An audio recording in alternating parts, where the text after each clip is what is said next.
ایک اسم کی اضافت دوسرے اسم کی طرف کی جاتی ہے. اس میں آپ دیکھیں کہ قاعدہ کیا ہے, مضاف پر الف لام اور تنوین نہیں آتا, مضاف پر الف لام اور تنوین داخل نہیں ہوتا. القلم المدرس نہیں ہو سکتا, یا قلم المدرس نہیں ہو سکتا.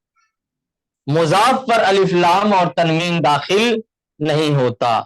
یہ قاعدہ ہے کہ مضاف پر الف لام اور تنوین داخل نہیں ہوتا. دوسرا کیا ہے کہ مضاف الیہ ہمیشہ مجرور ہوتا ہے. مضاف الیہ کیا ہے؟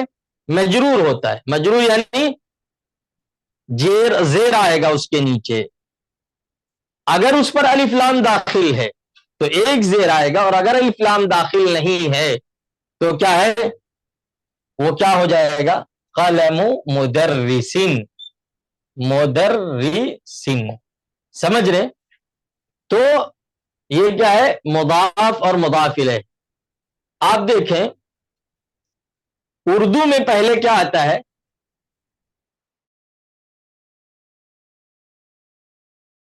مضاف الیہ, استاد کی قلم. پہلے کون آیا؟ مضاف الیہ آیا. استاد کی طرف اضافت کس کی گئی ہے؟ قلم کی. تو مضاف الیہ وہ ہے جس کی طرف اضافت کی جا رہی ہو, جس کی طرف اضافت کی جا رہی. پہلے یہاں کیا ہے, مضاف الیہ آ رہا ہے. یہ کیا ہے, مضاف الیہ اردو میں, اور اس کے بعد مضاف آتا ہے. لیکن عربی میں الٹ جائے گا. عربی میں کیا ہے, الٹا ہو جائے گا. پہلے کیا آئے گا, مضاف آئے گا, اور بعد میں مضاف الیہ. کیا ہے, پہلے مضاف آئے گا عربی میں, بعد میں مضاف الیہ آئے گا. اردو میں اس کا ترجمہ مضاف الیہ پہچاننے کے لیے آپ دیکھیں, عربی میں آپ دیکھیں کہ دو اسم ہے. پہلا اسم کیا ہے, اس پر الف لام داخل نہیں ہے, اس پر تنوین داخل نہیں ہے, اور دوسرا اسم کیا ہے, مجرور ہے. تو آپ کو پتہ چل جائے گا کہ کیا ہے, یہ مضاف مضاف الیہ. اردو میں آپ دیکھیں ترجمے میں کیا آتا ہے, کا, کی, کے, کو. یہ کیا ہے, ترجمے میں آتا ہے. جیسے سیارتہ, اس کی گاڑی. بیتہ, اس کا گھر. کیا ہے یہ, مضاف مضاف الیہ. بیتہ, اس کا گھر.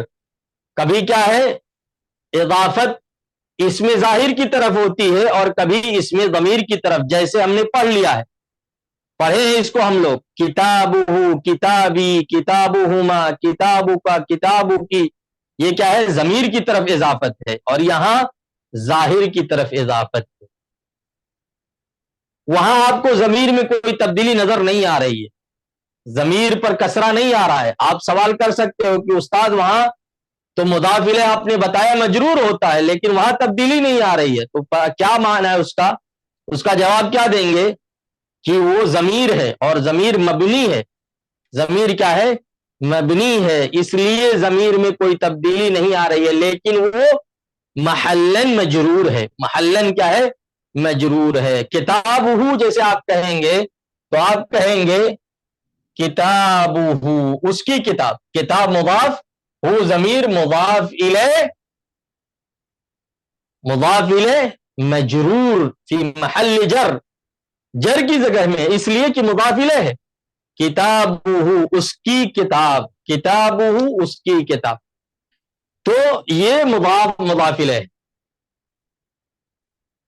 اس کے بعد آپ دیکھیں ترکیب توصیفی, مرکب توصیفی. موصوف صفت, موصوف یعنی جس کی اچھائی یا برائی بیان کی جا رہی ہو, اس کو ہم کیا کہتے ہیں, موصوف کہتے ہیں. اور جو اچھائی یا برائی ذکر کی جا رہی ہے وہ کیا ہے, وہ صفت کہلاتا ہے. جو خوبی یا خرابی ذکر کی جاتی ہے اس کو کیا کہتے ہیں, جیسے خوبصورت گھر. خوبصورت گھر تو کیا ہے, کس کی خوبصورتی بیان کی جا رہی ہے؟ عالم آدمی. کس کی صفت بیان کی جا رہی ہے کہ وہ عالم ہے؟ آدمی. خوبصورت گھر جیسے بیت جمیل، بیت جمیل، رجل عالم، رجل عالم، طالبۃ ذکیۃ، طالبۃ ذکیۃ، طالبۃ ذکیۃ، حدیقۃ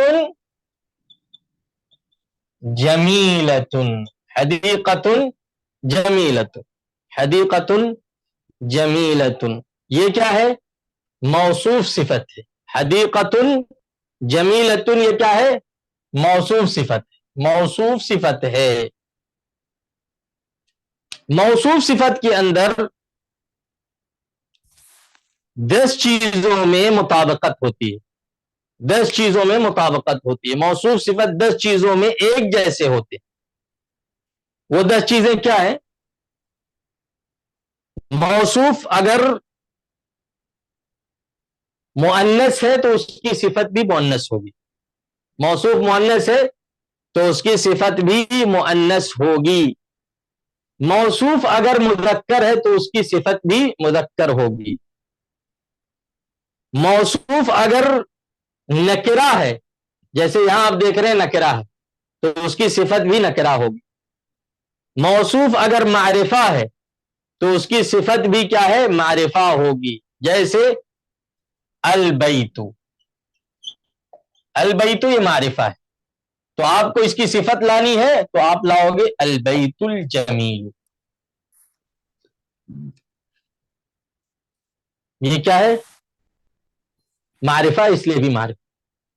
موصوف اگر واحد ہے تو اس کی صفت بھی واحد ہونی چاہیے. جیسے البیت واحد ہے، الجمیل واحد. موصوف اگر تثنیہ ہے تو اس کی صفت بھی تثنیہ ہونی چاہیے. جیسے الطالبان المجتہدان، الطالبان المجتہدان. موصوف اگر جمع ہے تو اس کی صفت بھی جمع ہوگی. جیسے الطلاب المجتہدون، مجتہدون. موصوف اگر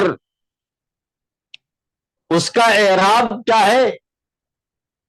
رفع ہے تو صفت کا اعراب بھی کیا ہوگا؟ رفع ہوگا، مرفوع ہوگا. یعنی اس کے اعراب میں بھی یکسانیت ہونی چاہیے، اعراب میں بھی مطابقت ہونی چاہیے، اعراب میں بھی دونوں کا ایک جیسا ہونا چاہیے. جیسا موصوف ہے ویسے صفت. حالت رفع میں اگر موصوف ہے تو صفت بھی کیا ہے؟ حالت رفع میں ہونا چاہیے. اگر موصوف حالت نصب میں ہے تو صفت بھی حالت نصب میں ہونی چاہیے. اگر موصوف حالت جر میں ہے، مجرور ہے، تو اس کی صفت بھی مجرور ہونی چاہیے. یہ 10 چیزیں ہیں. یعنی اعراب تینوں کا تینوں حالتوں میں ایک جیسا ہونا چاہیے، اور ایسے ہی واحد تثنیہ جمع اگر یہ واحد ہے تو وہ بھی واحد، اگر وہ تثنیہ ہے تو بھی تثنیہ. یعنی اعراب اور واحد جمع تثنیہ.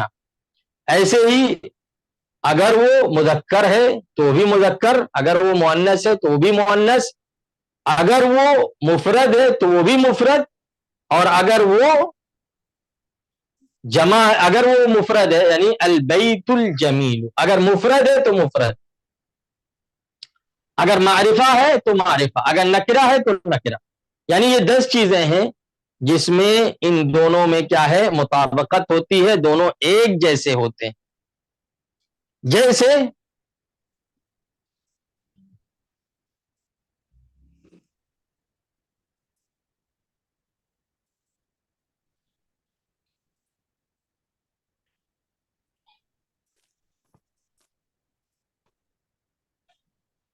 میں لکھوں یہاں المہندسۃ، المہندسۃ، المہندسۃ واقفۃ، تو یہ موصوف صفت ہے؟ نہیں ہے، یہ موصوف صفت نہیں ہے۔ کیوں نہیں ہے؟ اس لیے کہ یہاں ہم نے الف لام داخل کیا ہے، یہ معرفہ ہے، اور یہ کیا ہے؟ نکرہ ہے۔ اور ہم نے کیا پڑھا ہے؟ دونوں اگر یہ معرفہ ہے تو اس کو بھی معرفہ لانا ہوگا، اگر وہ معرفہ ہے تو وہ بھی معرفہ۔ اگر الولد الطویلۃ، یہ کیا ہو جائے گا؟ غلط ہو جائے گا۔ کیوں؟